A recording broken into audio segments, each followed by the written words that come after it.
First class cricketer, cricket lover, ప్రోత్సాహకులు, businessman అయినటువంటి చాముండేశ్వరనాథ్ గారు ఈ వారం మన విశిష్ట అతిథి గెస్ట్ అవర్లో చాముండేశ్వరనాథ్ గారితో మాట్లాడదాం. నమస్తే అండి, welcome to guest hour programme అండి.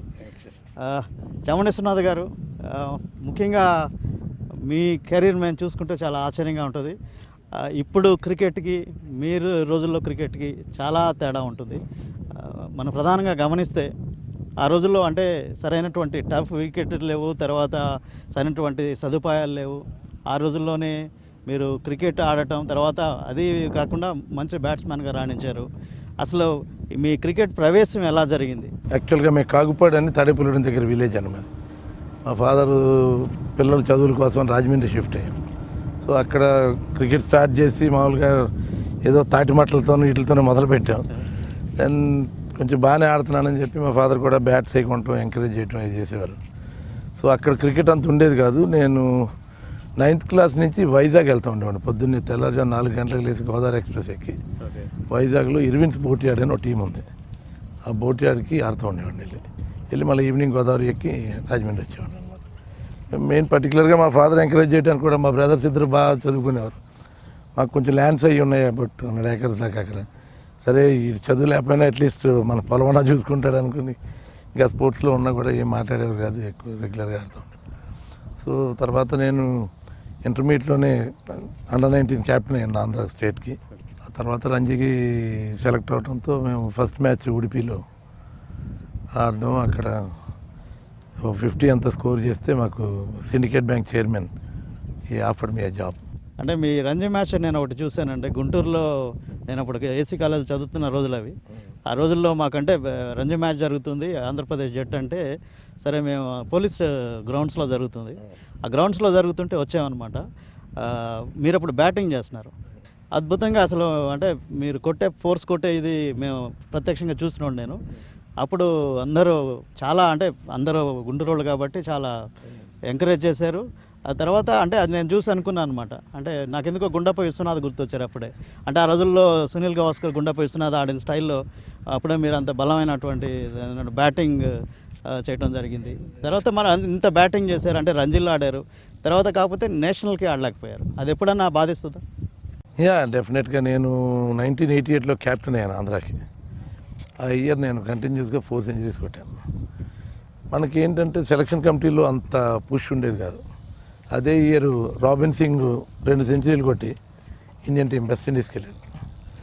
తర్వాత నన్ను సౌత్ జోన్లో కూడా శ్రీకాంత్ క్యాప్టెన్గా ఉండి నేను ఇన్ని సెంచరీలు కొట్టి టీంలోకి వెళ్ళిన తర్వాత కూడా నెంబర్ 7 బ్యాటింగ్ పంపించాను నన్ను. సో అప్పటికి 28 runs కొట్టి వచ్చాను. అంటే ప్రాపర్ ఎంకరేజ్మెంట్ మనకి మిగిలిన స్టేట్స్ నుంచి కూడా ఉండేది కాదు. నేను ఎప్పుడూ అదే అనుకునేవాడిని. నేను సెలెక్ట్ అయిన దగ్గర నుంచి మన ఆంధ్ర, కేరళ ప్లేయర్స్కి ఎప్పుడూ నష్టం జరిగింది. సో అక్కడి నుంచి మనం బాగా ఎంకరేజ్ చేసేలా అన్న కంట్రీకి ఆడించాలని. ఇప్పుడు ఎంఎస్కే ఆడుతున్నప్పుడు కూడా శివలాల్ యాదవ్ సెలెక్టర్, అప్పుడు కిరణ్ మోరే, నయన్ మోంగి ఉన్నారు. ఎంఎస్కే చాలా టాలెంటెడ్ అని నాకు తెలుసు. So but we push Shivlal నువ్వు చూడు, ఇంత మంచి కీపర్ ఉన్నాడు మనకి ఆంధ్ర, హైదరాబాద్ నుంచి చూస్తే అతను డెఫినెట్గా ఇండియాకి ఆడించాలని. ఎంఎస్కే ఆల్సో ప్రూవ్డ్ హిమ్సెల్ఫ్, బాగా చేశాడు అక్కడ. తను అండర్-15 దగ్గర నుంచి కూడా ఎంఎస్కే నేను ఇంగ్లాండ్ వెళ్ళినప్పుడల్లా షూస్ తెచ్చి ఇటు అప్పటి నుంచే టాలెంటెడ్ అని తెలుసు అతనికి. నౌ ఇట్స్ గుడ్ ఆయన చైర్మన్ అవటం. ఈ 2 స్టేట్ల నుంచి అంత బాగా ఎంకరేజ్ చేస్తాడు, చూడాలి మరి. ఆ రోజుల్లో మీరు 5 రోజులు కష్టపడి తర్వాత చాలా కష్టమైనటువంటి టఫ్స్ మీద, వికెట్స్ మీద ఆడటం. ఇప్పుడు మనం చూసుకుంటే అంటే అంతా మారిపోయింది. 2020 చాలా ఫ్యాషన్ పెరిగింది, సెలబ్రేషన్ లాగా జరుగుతుంది క్రికెట్. అంటే మన సినిమాల తర్వాత చూస్తే క్రికెటే ఇప్పుడు చాలా అంటే క్రేజీ ఇది అయిపోయింది భారతదేశంలో. ఎలా అనిపిస్తుంది? మేము ఆడే రోజుల్లో బ్యాటింగ్ మీద ఆడేవాళ్ళం. చంద్రశేఖర్ వేస్తే ఫాస్ట్ బౌలర్ లాగా ఏదో మా తల మీద వెళ్ళిపోతుండే బౌన్సర్లు అయ్యి. సో ఇప్పుడు ఫెసిలిటీస్, ఇప్పుడు డైవిల్ కొట్టడానికి కూడా గ్రీనరీ, గ్రౌండ్స్ అన్నీ బాగా డెవలప్ అయినాయి. అప్పుడు బోర్డులో కూడా డబ్బులు ఉండేవి కాదు. మాకు 25 rupees ఇచ్చేవారు రోజుకి మేము రంజీ ట్రోఫీ ఆడుతున్నప్పుడు. సో అప్పుడు డబ్బులు ఇవ్వలేదని ఇప్పుడు పెన్షన్ ఇస్తున్నారు మాకు. సో బీసీసీఐ అప్పుడు ఎవరైతే ఎక్కువ మ్యాచ్లు ఆడేమో వాళ్ళందరికీ మాకు పెన్షన్లు ఇస్తున్నారు. తెలుగు ప్లేయర్స్ చూసుకుంటే మనకు అప్పుడు అద్భుతమైన బ్యాట్స్మెన్లు వచ్చారు. తర్వాత అంటే లక్ష్మణ్ చూసాము, అదేవిధంగా అద్భుతమైన స్పిన్నర్స్ అంటే శివలాల్ యాదవ్ కానీ, హర్షద్ అయ్యబ్ కానీ, అదేవిధంగా అంటే రాజు కానీ. ప్రాపర్ ఎంకరేజ్మెంట్ లేకపోవటం వలన ఆడలేని వాళ్ళు జుగల్ కిషోర్ ఒకడు, one of the best allrounders అండి వైజాగ్ నుంచి. ఆ టైంలో కానీ మనకి ఎవరైనా ఎంకరేజ్మెంట్ ఉండుంటే అతను ఇండియాకి one of the top spinners కింద ఉండాడు, left arm spinner and very good allrounder. అతను వెస్టిండీస్తో కూడా ఇక్కడ మ్యాచ్ ఆడితే 50 కొట్టాడు సౌదర్న్ ఆడినప్పుడు. బట్ ఏమైందంటే అప్పట్లో మనకి గట్టిగా ఫైట్ చేసేవాళ్ళు లేక చాలా మనకి, అది కాకుండా అప్పుడు వన్డే మ్యాచెస్ ఎక్కువ లేవు మనకి. వన్డే మ్యాచెస్ ఎక్కువ ఉండుంటే చూడండి, ఇప్పుడు హైదరాబాద్ నుంచి Jyoti Prasad one of the top allrounders, Sainath, వీళ్ళందరూ అప్పుడు వన్ డేస్ ఉండుంటే డెఫినెట్గా ఆడేస్తారు మనకి. అప్పుడు ఇప్పుడేమో 1 డేలు 2020లు ఇప్పుడు వచ్చినాయి. అప్పుడు బోల్డ్ మ్యాచెస్ అంటే డిఫరెంట్ 2020 ఉంది, మళ్ళీ 50 టెస్ట్ మ్యాచెస్ అని అడ్వాంటేజ్ చాలా ఉందండి ఇప్పుడు. తర్వాత క్రికెట్ తర్వాత అంటే మీరు యాక్చువల్గా అంటే 2009లో ఆంధ్రప్రదేశ్ క్రికెట్ అసోసియేషన్తో దూరం అయిన తర్వాత అంటే హైదరాబాదులో అంటే వివిధ స్పోర్ట్స్ మీద చాలా కాన్సన్ట్రేట్ చేయడం జరుగుతుంది, చాలామందిని ఎంకరేజ్ జరుగుతుంది. అన్నిటికంటే అంటే ఇంట్రెస్టింగ్ టాపిక్ ఏంటంటే సచిన్తో మీకున్నటువంటి సంబంధం కానీ చాలామంది చూసినప్పుడు జనరల్గా మనం అంటే సచిన్ని గాడ్ ఆఫ్ క్రికెట్ అంటాము, సచిన్ దగ్గరికి వెళ్ళటం, సచిన్ ముట్టాలని యువకులు కానీ అమ్మాయిలు కానీ చాలామంది ఉంటారు. బట్ సచిన్ని మీరు చాలా అంటే ఇన్స్పైర్ చేసేసి చాలా వరకు అంటే మన హైదరాబాద్ కానీ అటువైపు ఆంధ్రప్రదేశ్లో తీసుకురావటం, తర్వాత సామాజిక కార్యక్రమాల్లోకి దించడం, తర్వాత చాలామందిని ప్రోత్సహించడం. మీరు మిథాలీ రాజు ఆ రోజుల్లో మిథాలీ రాజుని కూడా ప్రోత్సహించేసి కార్ ప్రజెంట్ చేయడం జరిగింది. అసలు యాక్చువల్గా సచిన్తో మీకు అంటే ఎక్కడ రిలేషన్ అయింది? తర్వాత మనం అంటే సచిన్ రాసినటువంటి బుక్లో కూడా మీ గురించి స్పెషల్గా ప్రజెంటేషన్ ఉందంటే చాముండేశ్వరరావు అది నన్ను ఎంకరేజ్ చేశాను, అది ఎలా జరిగింది? యాక్చువల్గా నేను విల్స్ 11 మ్యాచెస్లో నేను సచిన్ టీమ్మేట్, చంద్రకాంత్ పండిట్ కెప్టెన్ ఆ టీంకి. ఫస్ట్ టైం అప్పుడే నేను కలవటం. ఆ తర్వాత తను అప్పుడే టెస్ట్ టీంలోకి రాకముందు అదంతా. సో వచ్చిన తర్వాత దెన్ ఈ సౌత్ ఆఫ్రికా టూర్ ఒకటి, కపిల్ దేవ్ ఒక టూర్ అరేంజ్ చేశారు, rest of the world versus Pakistan. ఈ టూర్స్ అన్నీ మేము కలిసి వెళ్ళటం. సో అజార్ నేను సచిన్ చాలా క్లోజ్గా ఉండేవాళ్ళం. సో అజరే నాకు బాగా, అజర్ అంటే చాలా ఇష్టం సచిన్కి అప్పట్లో. సో మేము ముగ్గురు బాగా క్లోజ్గా ఉండేవాళ్ళం. అప్పటి నుంచి కంటిన్యూస్గా తనతో ఉండటం, మ్యాచ్లు ఆడడం. సో ఎవ్రీ టూర్ వెళ్ళేవాడిని నేను అప్పుడు ఇండియన్ టీంతో. తర్వాత సౌత్ ఆఫ్రికాలో పర్టికులర్గా అదే బుక్లో మెన్షన్ చేశాడంటున్నారు, తను 92లో చాలా యంగ్స్టర్, 19 ఇయర్స్. సో తను క్రికెటింగ్ డ్రిల్స్కి, నెట్స్లో త్రో డౌన్లు. సో ఇండియన్ టీంకి కూడా నేను ఫీల్డింగ్ ప్రాక్టీస్ ఇచ్చాను. అజిత్ వడేకర్, నేను అక్కడ ఆడుతుంటే ప్రొఫెషనల్ క్రికెట్ ఆడాను. మాకు సాటర్డే సండే అక్కడ మ్యాచ్లు ఉండే. సో మిగిలిన రోజుల్లో ఇండియన్ టీంతో ఉండి వాళ్ళకి ఫీల్డింగ్ ప్రాక్టీస్ ఇవ్వటం ఇవన్నీ. సో అంటే మీరు అదొక పార్ట్ అయితే అంటే సచిన్ని కన్విన్స్ చేసేసి అంటే మన ఆంధ్రప్రదేశ్లో అంటే ఒక విలేజ్ అడాప్ట్ చేయటం కానీ, తర్వాత ఈ ప్లేయర్స్కి బాగా ఈ మధ్యకాలంలో మనం చూసాము. రీసెంట్ 2 రోజుల క్రితం కూడా మీరు పారా ఒలింపిక్స్కి మీరు సచిన్ కలిసి ముంబైలో అంటే కొంత క్యాష్ మనీ ఇవ్వడం, తర్వాత వాళ్ళని ఎంకరేజ్ చేయడం జరిగింది. అంటే ఇది బేసిక్గా అంటే మీ ఆధ్వర్యంలోనే లేదండి. సచిన్ కూడా ఇప్పుడు తను ఒక 200 మంది స్టూడెంట్స్ని చదివిస్తున్నాడు. వాళ్ళ హాలిడేకి వాళ్ళ ఫుడ్ అంతా కూడా అతను చేస్తాడు. అతను పబ్లిసిటీ ఇష్టం. సో యాక్చువల్గా 15 years back Sania Mirza's junior Wimbledon ఎక్కింది. అప్పుడు నేను సచిన్కి ఫోన్ చేశాను, ఏదైనా చేద్దాం అనుకున్నామంటే అప్పుడు సచిన్కి ప్యాలియోతో కాంట్రాక్ట్, నేను కంపెనీతో మాట్లాడతాను, 50% డిస్కౌంట్ ఇప్పిస్తానని కార్ ఇప్పించాడు. ఇప్పించి మళ్ళీ సానియాతో ఆ రోజు ఫోన్లో కూడా మాట్లాడాడు, యూ మస్ట్ డూ వెల్, మనకి కంట్రీకి లారల్స్ ఇస్తాం. సో ఇప్పుడు అతను చెయ్యి అదే, నిన్న పారా ఒలింపిక్స్కి అదే చెప్పాను, ఒలింపియన్స్ అందరూ ఉన్నప్పుడు సచిన్ చేయి చాలా మంచిది. సానియాకి 16 ఏళ్ళప్పుడు కారు ఇచ్చాడు, ఆమె వరల్డ్ నెంబర్ 1 అయింది. తర్వాత సింధుకి 17 ఏళ్ళప్పుడు కారు ఇచ్చాడు, అమ్మాయి సిల్వర్ నెక్కింది. సైనాకి కారు ఇచ్చాడు, మిథాలీకి ఇచ్చాడు, she's ICC world number 1 batsmen. అతను చెయ్యి కూడా మంచిది. మీరు 2020లో కూడా మెడల్స్ నెక్కే అవకాశం చాలా ఉంది. ఇప్పుడు సచిన్ చేతుల మీదుగా ఇవన్నీ తీసుకుంటున్నారు. సో అతనికి ఏంటంటే ఎవరు వెళ్ళి అడిగినా వీ వాంట్ టు డూ. ఇప్పుడు టేక్ ఫర్ ఎగ్జాంపుల్ అండి, నేను ఒలింపిక్స్ సిల్వర్ మెడల్ వచ్చిన తర్వాత నేను సింధుకి గోపికి కారిద్దాం అనుకున్నాను. సో నేను సచిన్కి ఫోన్ చేసి, సచిన్ నువ్వు సింధుకి ప్రామిస్ చేసావు, నువ్వు వచ్చి కారు ఇవ్వాలన్నాను. అంటే నువ్వు ఎవరెవరికి ఇస్తున్నావు అని అడిగాను. నేను గోపికి సింధుకి అన్నాను. ఎంత స్పెండ్ చేద్దాం అనుకుంటున్నాను. అబౌట్ BMW 2 కార్లు అంటే నేను ఒకటి స్పాన్సర్ చేస్తున్నాను, నిమ్మగడ్డ ప్రసాద్ గోపికి ఇస్తున్నారు, నియర్లీ 80 lakhs ఇస్తున్నాను. సరే అదే రేట్కి నేను ఇంకో 2 కార్లు ఇప్పిస్తాను నీకు అంటే 2 కార్స్ రేట్కి 4 కార్స్ ఇప్పించాను. నువ్వు సాక్షి మాలిక్ని, దీపాన్ని కూడా పిలిచి వాళ్ళకి కూడా ఇస్తే ఎంకరేజింగ్గా ఉంటుంది. దీపా మాలిక్ నెగ్గపోయినా she has done wonderfully. So వాళ్ళకి కూడా ఇస్తే బాగుంటుందని తను ఏంటంటే బ్యాక్గ్రౌండ్లో ఉండి ఇలాంటివి చేస్తుంటారు. ఇప్పుడు అదే మేము ఇస్తే 2 కార్లు ఇచ్చేవాళ్ళు, ఇప్పుడు దగ్గర మీకు 4 కార్లు 2 కార్ల రేటుకి తీసుకొచ్చి వాళ్ళకి ఇప్పించాడు. ఎంకరేజ్మెంట్ కానీ ఏదన్నా అంటే ఫస్ట్ ఉంటాడని మనం ఏదన్నా అడిగితే. ఇప్పుడు మిథాలీ రాజ్కి నేను 8 ఏళ్ళు అయింది వచ్చి కారు ఇచ్చేలేడు. చాలా కాలంగా మనకి ఇది ఒక విమర్శ, అంటే క్రీడాకారులకి ప్రతిభ ఉన్నా కూడా పట్టించుకునేవారు లేరు అనేది. అంటే మీరు ఒక కొత్త ఒరవడి ట్రెండ్ సృష్టింది. అంటే ఎప్పుడైనా ఏదైనా జరిగినా, ఎక్కడైనా స్పోర్ట్స్లో బాగా రాణించినా కూడా మీరు రావడం, తర్వాత వెంటనే సచివ్ రావడం, రంగంలోకి రావడం అనేది నిజంగా అంటే యువతరానికి మంచి ఒక ఆదర్శంగా ఉంటుంది, తర్వాత చాలా ఎంకరేజ్మెంట్గా ఉంటుంది. ఇప్పుడు సచిన్ కాదు, యాక్చువల్గా సైనాని అయితే నేను తనకి 12 ఏళ్ళప్పుడు నిజాం క్లబ్లో టోర్నమెంట్ ఆడాను. నేను నిజాం క్లబ్లో టోర్నమెంట్ ఆడితే నేను బాగానే ఆడేవాడిని, అప్పుడు ఇంటర్ క్లబ్ ఛాంపియన్ అని నేను. సో తనతో ఫైనల్స్ ఆడుతుంటే చిన్నపిల్లలాగా ఉంది సైనా. నేను అన్నాను 10 మినిట్స్లో మ్యాచ్ అవగొట్టి వచ్చేస్తాను వెళ్ళాను అనమాట. సో తను ఎంత బాగా ఆడిందంటే మేము మ్యాచ్ ఓడిపోయాం. నేను అప్పుడే నేను ర్యాకెట్లో ఇచ్చాను. ఆ టైంలోనే జర్మనీ వెళ్ళాలి తను జూనియర్ టోర్నమెంట్కి. నేను వెళ్ళట్లేదు అంకుల్, గవర్నమెంట్ పంపట్లేదని.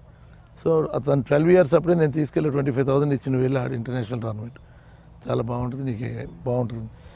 సో అప్పటి నుంచి కొంచెం టాలెంట్ చూస్తే నేను షటిల్ ఆడేవాడిని. నేను క్రికెట్ ఆడుతూ కూడా షటిల్ ఆడేవాడిని. నా కాలేజ్కి ఇవన్నీ కూడా ఆడాను షటిల్. సో ఆ ఇంట్రెస్ట్ అలా కంటిన్యూ చేశాను. క్రికెటర్స్కి కానీ అంటే గతంలో మరి అంటే లక్ష్మణ్ కూడా మీరు చాలా సపోర్ట్ చేశారు. సో యాక్చువల్గా సచిన్ నా మీద ఇంప్రెషన్ పెరగడానికి కూడా మెయిన్ నేను లక్ష్మణ్ ఎంకరేజ్ చేయటం. లక్ష్మణ్ అండర్ 19లో ఇండియాకి ఆడి ఇక్కడికి వచ్చిన తర్వాత రంజీ ట్రోఫీలో నుంచి డ్రాప్ అయ్యాడు. So Laxman coach John Manoj అని ఉన్నాడు.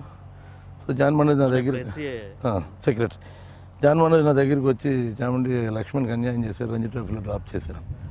నేను చెప్పాను జాన్ మనోజ్కి, ఓన్లీ రంజీ ట్రోఫీ డ్రాప్ చేశారు, నేను సెలక్షన్కి వెళ్తున్నాను, దిలీప్ ట్రోఫీలో వేస్తాలే అన్న.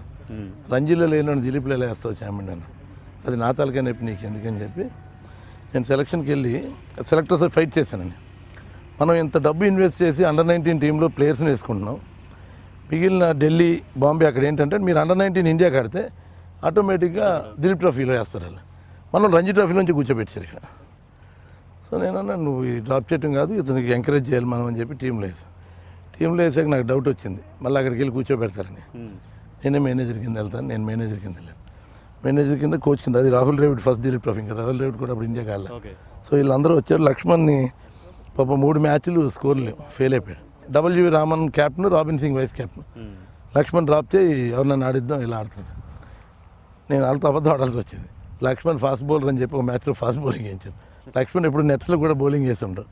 నేను అదే తను రిటైర్ అయినప్పుడు తనకి ఫెలిసిటేషన్ అయితే చెప్పాను, లక్ష్మణ్ నీ కోసం ఇంత చేశాను, నువ్వు రిటైర్ అవుతున్నట్టు నాకు చెప్పలేదు ఏంటన్నా.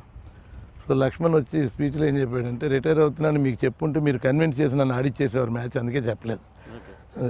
సో లక్ష్మణ్ కూడా దిలీప్ ట్రోఫీ అదే క్లిక్ అయ్యి. ఇంకా ఈ టెన్నిస్ ఇది ఎప్పుడు స్టార్ట్ అయింది? అంటే మీరు సానియా మీర్జాని సపోర్ట్ చేయడం కానీ, తర్వాత సానియా నాకు తనకి 6 ఇయర్స్ అప్పుడు నేను తెలుసండి. వాళ్ళ ఫాదర్ వెరీ క్లోజ్ ఫ్రెండ్ అమ్మాయి, నేను క్రికెట్ ఆడాడు. మేము బాంబే ఆల్ ఇండియా క్యాంప్లో ఉన్నప్పుడు ఇవన్నీ కూడా ఆయన ఎక్కువ రెగ్యులర్ కలిసాడు. సానియా అంకుల్ నేను colleagues, Fayaz Baig Hyderabad Ranji wicket keeper. Sania and me ఇద్దరు సిండికేట్ బ్యాంక్లో కూడా colleagues. So Sania junior Wimbledon నెగ్గినప్పుడు ఫయాజ్ను సానియా వచ్చి ఇక్కడ తాజ్ కృష్ణలో జీవీకే కానీ కలవడానికి వచ్చారు. వచ్చి అన్నారనమాట ఇలాగ నెగ్గింది అంటే, సర్లే విల్ డూ సంథింగ్ అని చెప్పి అప్పుడు సచిన్కి ఫోన్ చేస్తే దాన్ని arrange Palio car, that is the first car, సానియాకి ఫస్ట్ కార్ అది అని ఇచ్చారు. యాక్చువల్గా చెప్పాలంటే జెమినీ న్యూస్ మేము కూడా అప్పుడు 2001 అప్పుడు ఆమె మొదట్లో ఆడే టైంలో సానియాని వాళ్ళ పాత సెకండ్ హ్యాండ్ కార్లో తీసుకెళ్ళి ఇంటర్వ్యూ చేసిన రోజుల్లో కూడా వాళ్ళకి అంబాసిడర్ ఉండేది అప్పుడు. అది తీసుకొని వెళ్ళి మనం జింకానా గ్రౌండ్స్లో ఆ గ్రౌండ్లో అంటే తను హార్డ్ వర్క్ నిజంగా తను ప్లేయర్ అవ్వకపోతే వాళ్ళ ఫాదర్ దగ్గర 2 కోట్లు దాని మీద పెట్టుబడి పెట్టి ఎన్ని ట్రావెల్ చేస్తే చాలా కష్టమైంది. పర్టికులర్ టెన్నిస్ అనేది ఇప్పుడు మనకు బ్యాడ్మింటన్ అనుకోండి, గవర్నమెంట్ అట్లీస్ట్ వాళ్ళకి ఎయిర్ ఫేర్ ఇస్తే, అకామిడేషన్ ఇస్తే, డైలీ వెళ్ళండి. టెన్నిస్ వాళ్ళు సొంతంగా పెట్టుకోవాలి. సో అంటే టెన్నిస్ చూశారు, అదేవిధంగా మీరు అంటే చెస్లో కొంతమంది క్రీడాకారులు కూడా. చెస్ నేను ఆంధ్ర సెక్రటరీగా ఉండగా నేను అదర్ గేమ్స్ కానీ కొంత ఫండ్ పెట్టాను. సో లలిత్ బాబు అని ఒక కుర్రోడు, అప్పుడు 15 ఇయర్స్ అతనికి బాగా ఆడుతున్నారు వాళ్ళు చెప్తే అసోసియేషన్కి కొంత డబ్బు ఇచ్చాను. ఆ తర్వాత 2010లో అతనికి డబ్బులు ఇవ్వలేదు అనమాట. సో హైదరాబాద్ వచ్చి అడిగాడు, నేను ఇలా దుబాయ్ వెళ్ళి ఆడాలి అంకుల్, ఎక్కడికో వెళ్ళాలంటే సరే అగైన్ 1 lakh వెళ్ళి ఆడు నువ్వు అని. ఇప్పుడు గ్రాండ్ మాస్టర్ అయ్యాడు, అన్ని గుర్తుంచుకుని తప్పకుండా హైదరాబాద్ వచ్చినప్పుడు వాళ్ళ మదర్తో వచ్చి కలుస్తూ ఉంటారు. సో లలిత్ బాబు కూడా గ్రాండ్ మాస్టర్ అయ్యాడు, వెరీ హ్యాపీ. అంటే ఆ రోజుల్లో పెద్దగా Gopichand all India badminton championship గెలిచినప్పుడు అంత జనాలకి ఇది ఉండేది. తర్వాత ఆ మధ్యకాలంలో తర్వాత మెల్లిమెల్లిగా గోపీచంద్ తర్వాత చాలామందికి ఇదైంది, ఓ అంటే భారతీయులు కూడా అంత ఇంటర్నేషనల్ లెవెల్లో ఆ స్థాయిలో గెలవరు. అంటే చాలామందికి తెలియదు ఏంటంటే, గోపీచంద్ ఆల్ ఇంగ్లాండ్ నెగ్గినప్పుడు అప్పట్లో 7.5 lakhs పెట్టి కారు ఇచ్చాను. సీఎం దగ్గరికి వెళ్ళే ముందే మేము తాజ్ కృష్ణలో కారు ఇచ్చి పంపించాం. Gopichand first car Honda accident కొన్నప్పుడు ఇచ్చాం. ఆల్ ఇంగ్లాండ్ నెగ్గినప్పుడు 2000లో కారు ఇచ్చాం గోపికి. గోపి కారు ఇచ్చిన తర్వాత కూడా తర్వాత ఈ ల్యాండ్ చంద్రబాబు నాయుడు గారు ల్యాండ్ అది ఇచ్చిన తర్వాత సో గోపి ఒక రోజు నాతో అన్నాడు, నాకు అకాడమీ పెట్టాలనుకుంటున్నాను, ఎవరి దగ్గరికి వెళ్ళినా అపాయింట్మెంట్ కూడా ఇవ్వట్లేదు, ఇంటర్వ్యూ కూడా ఇవ్వట్లేదు, ఇది స్థలం అయితే తీసుకున్నాను, నేను ఇల్లు తనఖా పెట్టి డబ్బులు తీసుకుందాం అనుకున్నాను, ఏం చేద్దామని నేను చెప్పాను. నాకు ఫ్రెండ్ ఉన్నాడు ఒక ఆయన అడుగుతాను, లెటర్స్ మీట్ అని. మేము ఎంత షెట్లు ఆడేవాళ్ళం జూబ్లీ క్లబ్లో. సో అడిగాను, ప్రసాద్ ఇలాగ గోపి యాక్చువల్గా వెరీ ఫోకస్డ్ అండ్ అతను అకాడమీ పెడదాం అనుకుంటున్నాడు, తన మెయిన్ ఎయిమ్ ఏంటంటే ఒలింపిక్స్లో చైనా వాళ్ళ డామినేషన్ పెరిగిపోయి తను నెగ్గలేకపోయాడు, కనీసం నెగ్గే ఛాంపియన్స్ని ప్రొడ్యూస్ చేయాలనే ఉద్దేశంతో ఉన్నాడు తను, నువ్వేమైనా హెల్ప్ చేస్తావా అన్న. ఇదేను కానీ దాన్ని తీసిచ్చింది 2 crores చెక్. సో గోపికి ఇచ్చి నువ్వు స్టార్ట్ చేయని అకాడమీ 2 crores తీసుకున్నాను. సో 1 year గోపి కట్టాడు, ఇంకా పూర్తి అవ్వలే, మళ్ళీ ఫండ్స్ లేవు, లోన్లు ట్రై చేద్దాం అనుకున్నారు, ఒక ఏదో మెంబర్షిప్ తీసుకుని చేద్దాం అనుకున్నాం, ఏమి కుదరదు, ఇంకా డబ్బులు కావాలి, ఒక 2 కోట్లు అప్పు ఇవ్వండి. దాన్ని అది కాకుండా ఇంకో 1 crore కూడా ఇచ్చి ఓకే నడపమను. నేను ఏమీ ఎక్స్పెక్ట్ చేయట్లా, ఒక్క ఒలింపిక్ మెడల్ తెమ్మను గోపిని చాలు నాకు. నేను ఈ 5 crores ఇస్తుంది, ఒలింపిక్ మెడల్ ఒకటి తెమ్మను. అలాగే గోపి ప్రొడ్యూసర్ గోపీచంద్ అకాడమీ లేకపోతే సైనా లేదు, సింధు లేదు. గురువుకే కాదు, మీరు గురువుతో పాటు శిష్యులకు కూడా చాలా హెల్ప్ఫుల్గా ఉన్నారు. ఇప్పుడు వీళ్ళంతా ఎవరికి బాగా ఆడినాను. ఇప్పుడు మనకి ఇప్పుడు ఈ మధ్యన రిత్వికా శివాని అని ఉంది, అమ్మాయి మీకు తెలుసు కదా, మనకి సింధు ఒలింపిక్స్కి వెళ్ళే ముందు శాప్లో సింధుని కొట్టింది అమ్మాయి. ఇది ఓన్లీ 20 year old. వాళ్ళకి కూడా ఎంకరేజ్మెంట్ కింద ఇప్పుడు ఫారిన్ టూర్ నేను అదే చెప్పాను గోపితో. గోపి ఇప్పుడు సైనా, సింధు వీళ్ళందరూ టాప్ లెవెల్లో ఉన్నారు, మనకి సెకండ్ బెంచ్ ఎవరు లేరు, వాళ్ళని కూడా ఎంకరేజ్ చేసి ఫారిన్ ట్రిప్లు పంపించాలని కేటీఆర్ని కూడా అదే చెప్పాను. సార్ మనం ఒక టీంని మనం ఎవ్రీ టోర్నమెంట్కి మనం తెలంగాణ నుంచి పంపిద్దాం. ఆయన ముందు ఏది చెప్పినా రెడీ చెయ్యి నువ్వు. ఏంటంటే ఇప్పుడు తెలంగాణలో టోటల్గా ఫ్రీ కోచింగ్ పెడదామని ప్లాన్ అండి. ఓకే, ఇండోనేషియా నుంచి కోచ్లను తీసుకొచ్చి కేటీఆర్ మేము ప్లాన్ ఏంటంటే మొత్తం అన్ని డిస్ట్రిక్ట్లో ఫారిన్ కోచెస్ని పంపించి ఇప్పుడు ఒక డిస్ట్రిక్ట్లో ఒకలాగా ఆడడం, ఒక డిస్ట్రిక్ట్లో ఒకలాగా ఆడడం కనుక సేమ్ యూనిఫామ్గా అందరూ ప్రాక్టీస్ ఇవన్నీ ఉండేది. ఈ మధ్యలో అంటే ఏంటి సచిన్ మీరు మళ్ళీ గోల్ఫ్ కూడా స్టార్ట్ చేశారా? గాల్ఫ్ ఆడుతున్నాం అండి. క్రికెటర్స్ కొంచెం గాల్ఫ్ ఈజీ, ఎందుకంటే మేము ఫీల్డింగ్ ప్రాక్టీస్లో ఇవ్వటం కదా, ఓకే, ఇది కూడా కరెక్ట్గా ఏం చేసి ఎక్కడికి వెళ్ళాలంటే అక్కడ కొడతాం. రోజు ప్రాక్టీస్ చేస్తున్నారండి? రోజు ఆడుతూ ఉంటామండి.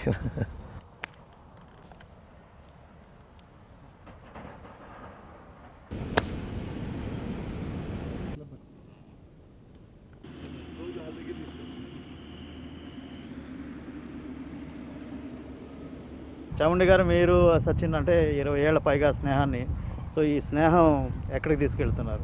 No, we want to do something for sports, అంతే, ఇద్దరం అదే అనుకుంటున్నాం.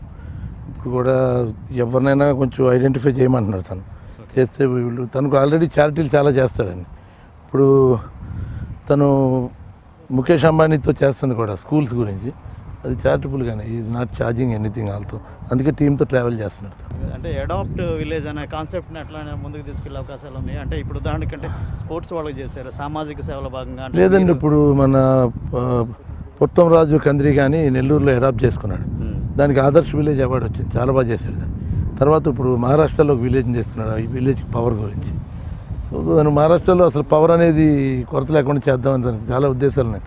తను ఒకటే అంటాడు, మనం ఇంత సంపాదించి ఇంకా దేశానికి ఏదో ఒకటి చేయాలని. ఇప్పుడు ఒలింపిక్స్ గురించి కూడా 10,000 crores ఇవ్వాలని మన పార్లమెంట్లో అడిగాడు.